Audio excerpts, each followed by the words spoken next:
I think it's just confidence. Is I don't think we could play any worse than what we did in NC State game or last year. So I feel like you just gotta have confidence. North Carolina's gonna have a game and we need to score some points. So I felt like it was just my night. Andrew Jones. Hey, Leaky. What changed for you guys defensively over the last 8 minutes? They hit one of their last 10 shots from the floor. Um, I think it's just attention to detail. I don't necessarily feel like anything changed. I think I told him after one timeout, it was like 3 minutes left. I think we were down by four. I was just like, yo, we're playing the worst game we could possibly play right now, and we're only down by four. I just get one stop at a time, and let's just see what happens. And everyone just bought in and came out victorious. If I can ask a quick follow up, did you sense maybe a little bit more energy, a little bit more communication during that stretch? Or no? Um, yeah, I can say that. Yeah, more alert. Boxing Thank you. out, we were finishing plays, boxing out, getting rebounds. So it's big. Thank you. Appreciate that. Mhm. Ross. Hey, Leaky, you've been in situations being a freshman guard, freshman wing. I mean, what do you think some of the RJ and Caleb are kind of going through with this struggling at this point in the season, and how do you as a veteran work through that with them? I just tell them we all go through it. They're not the only ones that's been through this. I'm sure if we look back, I'm sure the great point guards like Marcus Page, Joe Barry, whoever probably went through the same stumble. It's not going to be high school where you can just go out and play. You got to actually come in every day and work and be better than you were the day before. So that's what I try to feed them, and eventually they'll get it. The game will start to slow down and the confidence will be back. Thanks, man. Brendan. Hey, Leaky. Yeah, obviously great to get a win, close win. But given the way you guys played for the most of the first half, you mentioned we couldn't have played much worse against NC State or last season. How do wins like this make you feel? I guess I know that may sound a little silly, but is it satisfying? It's like, I don't want to say satisfying, but it's definitely a much better feeling than last year. He probably would have made that full court shot last year. So it's definitely it's a much better feeling. But then again, we got to play much better. If you compare our guys, it's just like we're loaded and we just have to play like it. So it's just hopefully we get above that hill soon.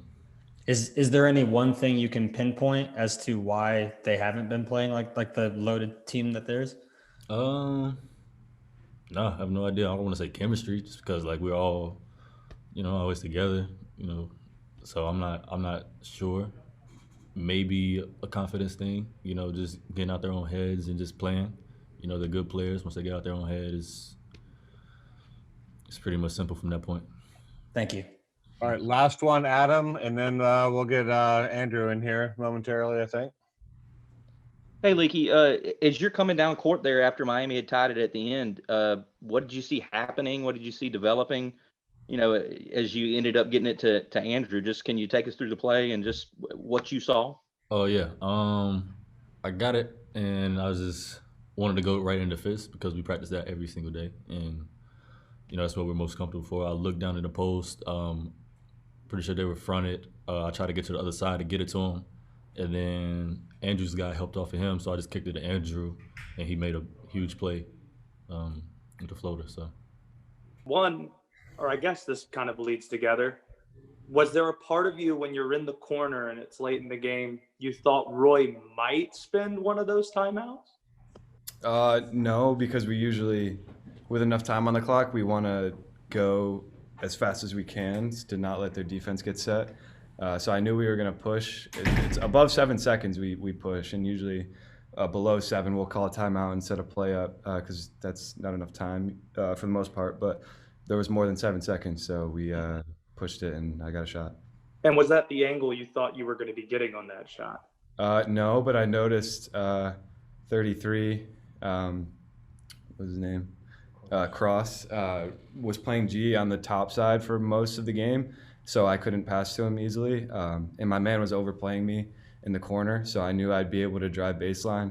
he kind of came at the last second, which I didn't anticipate, but I felt like I had enough space to get a shot off. And I didn't really have any better options because I was kind of committed to it. Because if I were to, kick it to like Leaky or Caleb or somebody, I wouldn't have they wouldn't have had enough time to shoot. So, Greg Barnes. Hey, Andrew, wanted to ask you about Leaky. He didn't get the start at Georgia Tech and then bounced back with a strong game against Notre Dame, hit the game winner, and then had arguably his best game as a Tar Heel tonight. Did you see his mindset change any coming out of that Georgia Tech game? A little bit. I think he was kind of pissed off at his play, and he definitely took it personally and changed the way he played, which is major respect to him. Like if you don't like the way that you're playing or the minutes you're getting or whatever, if you're not starting, then it's up to you to fix it. So I think he did take it personally, and this is the best stretch I've seen Leaky play in my career with him, and I'm super proud of him. Thanks. Royal Howell. Hello, Andrew. Could you just speak on what is Carolina's identity? Is it just the inside-outside game, stepping up the defense? What is Carolina's identity? Well, I hope what we played out there tonight is not our identity. We're still figuring it out, which is frustrating, being a 4-year guy, knowing what we want to do, and not being able to commit to anything, whether it's offense or defense. I don't think we're playing that well or that poorly defensively, but there's still like so many little things that we can get better. And I mean, Kirsch was telling us we shot like, what was it, 29% from two, which is like ridiculous with the caliber of bigs we have. But we did shoot it well from the outside today, and I thought our guard play was decent, but not the best we can do like by a long shot. We have to get so much better if we want to make a run in the NCAA tournament, and we need to get better.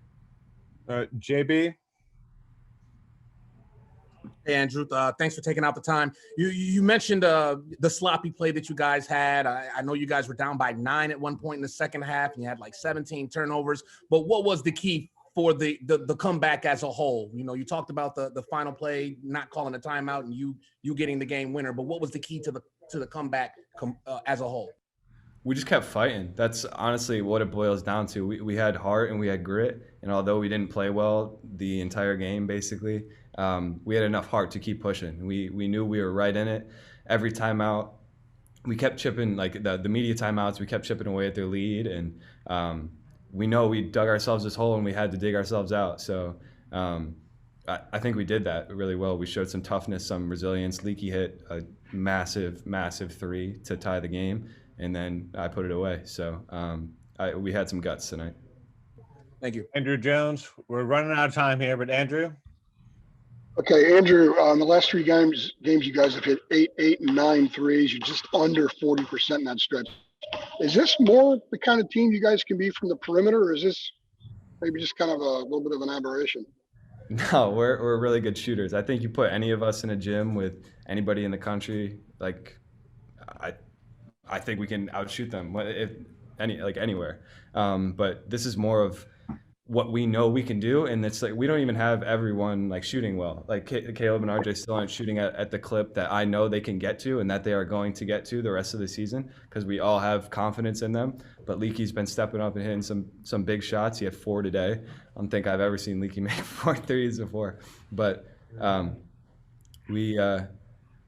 yes, like we can make shots, and we're gonna do that the rest of the year. It just takes time. Like I said before, if this was my freshman year and I had the pressure that these guys had to perform like from the jump, and I was getting the minutes they were getting, it takes a lot on an 18, 19-year-old kid. And so just give them some time and they'll be fine, and we're going to be right there behind them. Thank you. Appreciate it. All right, we're going to go last 2, Adam and then Greg Hall, please. Gregory Hall. Andrew, you said, when you got the ball in the corner that you were committed. I mean, was the choice made for you at that point just by the factors that you said, your man, Garrison's man? I mean, was the choice made for you where you just had to go and you had to take the shot? Yeah, there wasn't that much time left. So I said, if my man closes out on me because Leaky was going to drive, if he commits to Leaky and kicks to me, I'm going to shoot it. but he kind of played the drive pretty well, so he went out on me. So I drove baseline because I saw the angle on cross, and I knew I could get a shot. I don't know if it was the best shot we could have gotten, but I mean, it went in and we won. So that's all there is to it. How did you stay in bounds? Because it looked really tight. I don't know, luck, I guess. All right, Gregory Hall, last one. Andrew, you've been with Garrison the longest. As you kind of see, obviously down the stretch there, 2 big free throws and the turnover. But as you see him kind of struggling there, whether it's defensively, offensively, what are you communicating with him, whether during the game, on your own? What can you say to him to try to help him through this stretch here? Well, I was just telling him during the game, like, we got you, and like, you're that guy. You're that guy for us. Like, you do this. We know. When he stepped up to the free throw line and knocked those 2 big ones down, there's no doubt in my mind that they were both going in. But I kept just telling him next play, and to do everything else. Okay, so your shot's not going in, so what? Be our best defender. Be our best rebounder. Be the guy who will dive on the floor for a loose ball and set the example. Like, that's when your shot's not, that goes for everybody. But I think G is the person that sets the example for our team because he's been there and he's done that. And he's been a really, really good player in this league. So we all got to follow what he's doing. So even the greats go through it sometimes.